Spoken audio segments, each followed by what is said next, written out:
Le 18e hadith, الحديث الثامن عشر عن جابر بن سمرة رضي الله عنه قال صليت مع رسول الله صلى الله عليه وسلم العيدين غير مرة ولا مرتين بغير أذان ولا إقامة أخرجه مسلم. Donc ce hadith il parle de la prière des deux fêtes. On rapporte de Jabir ibn Samura radiyallahu anhu qu'il a dit: j'ai prié avec le messager d'Allah sallallahu alayhi wa sallam les prières des deux fêtes, plus d'une fois, sans appel à la prière ni iqama. Numéro 887, rapporté par Muslim.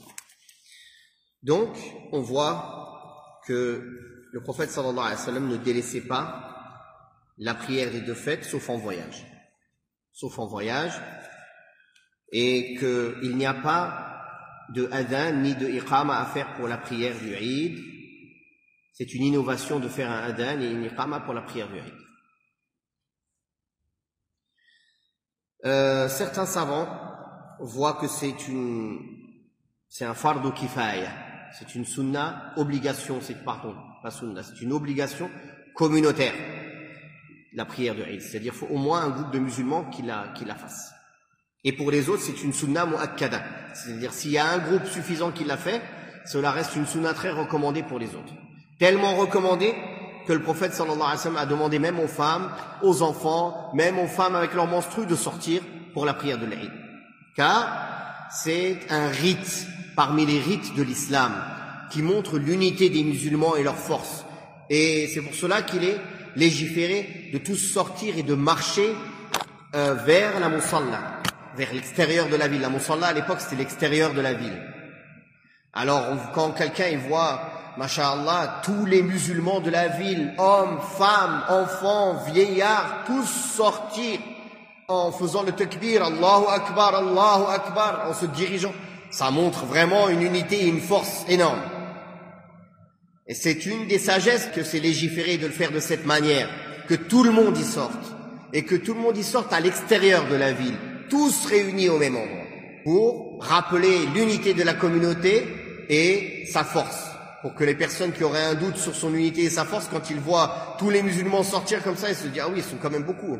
Quand même, ils sont beaucoup et tout le monde sort. Si tout cela, un jour, on doit les combattre, on aura du mal. Ils sont quand même beaucoup. » Barakallahu fikum. Donc, c'est ça l'intérêt d'aller par un chemin, de revenir par un autre chemin.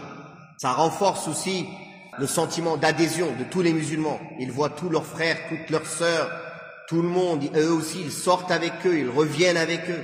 Ils se réunissent tous ensemble, ils écoutent un même discours.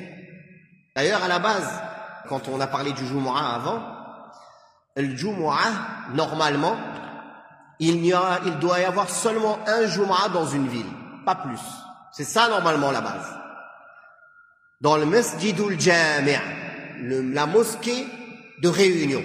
Jami', c'est l'endroit où on se réunit, tous ensemble. Mais la permission est venue des savants de faire plusieurs Jumu'ah à cause du nombre et de manque de place. Mais sinon, à la base, si dans une ville, il y a une très grande mosquée qui suffit à tout le monde, ce qui est légiféré, c'est de tous venir et écouter le Jumu'ah là-bas. Sauf si la ville est très grande et que ce serait une mashaqqa azima, ce serait très dur pour les gens de l'autre bout de la ville de venir jusque-là. C'est très loin.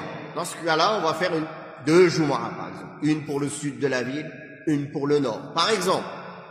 Ainsi de suite. S'il y a encore trop de monde, une sud, une nord, une est, une ouest. Ainsi de suite. Mais à la base, c'est important de comprendre cette idée-là. C'est comme pour le Eid. À la base, c'est le Jumu'ah qui est la fête qui se répète chaque semaine pour les musulmans. Et les Eid, c'est les moments de réunion, de communion de toute la communauté ensemble. Et d'union.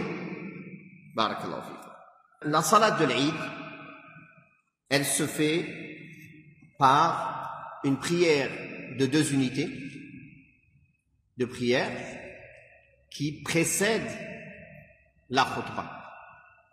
Elle se fait avant la khutbah. Les deux unités de prière à voix haute, on peut réciter dedans ce que l'on veut, mais la sunna c'est de réciter Qaf et Al-Qamar, ou bien Sabbih Al-A'la et Al-Ghashiyah. C'est sunna aussi de rajouter des takbirs dans les prières de Eid. On rajoute 6 takbirs après le takbirat al-ihram, ce qui fait un total de 7. Et on rajoute 5 takbirs après le takbir pour se relever dans la deuxième raka'a. C'est sunna. Si quelqu'un les oublie, sa prière est valide. Ou si quelqu'un en fait moins et se trompe, il s'est trompé, il en a fait moins, il en a fait plus, sa prière est valide. Mais c'est sunna. C'est recommandé de faire ces takbirs en plus. Puis, il fait 2 khutbahs. C'est ce qui est l'habitude des musulmans dans toutes les contrées, depuis l'époque des prophètes sallallahu alayhi wa sallam jusqu'à aujourd'hui. Tous les musulmans, dans toutes les contrées, ont toujours fait 2 khutbahs comme la prière du Jumu'ah. Même s'il n'y a pas un hadith qui dit qu'il y a 2 khutbahs, et les hadiths, il dit qu'il a prêché. Après cela, il a prêché. Mais il y a quelque chose en islam aussi qui a sa valeur, c'est les actes. Si tous les musulmans de toutes les contrées font tous la même manière un acte de l'islam, c'est impossible qu'il soit faux. Impossible. Sinon, ça veut dire qu'à une époque parmi les époques, il y a une partie de l'islam qui n'aurait pas existé, qui aurait été perdue. Alors qu'Allah, subhanahu wa ta'ala, s'est chargé de préserver cette religion. Ça, c'est un. Deuxièmement, Allah ta'ala, dans le Coran, il a jugé de cette communauté qu'elle est juste, adl. وَكَذَلِكَ جَعَلْنَاكُمْ أُمَّةً وَسَطًا أي عَدْلًا. Ça veut dire que si elle se met d'accord, c'est-à-dire la communauté dans son ensemble, quand elle fait quelque chose, ou elle décide quelque chose, ça peut pas être faux. C'est ça qu'on appelle l'ijma', l'unanimité. De même, le prophète sallallahu alayhi wa sallam a dit « La tajtami'u ummati ala dalala » Ma communauté ne peut pas tous se mettre d'accord sur un égarement. C'est pas possible. Donc, la transmission de la religion, aussi bien elle se transmet par les textes, qu'il y a certaines manières de pratiquer les textes qui ont été transmises par les actes, par la manière de faire.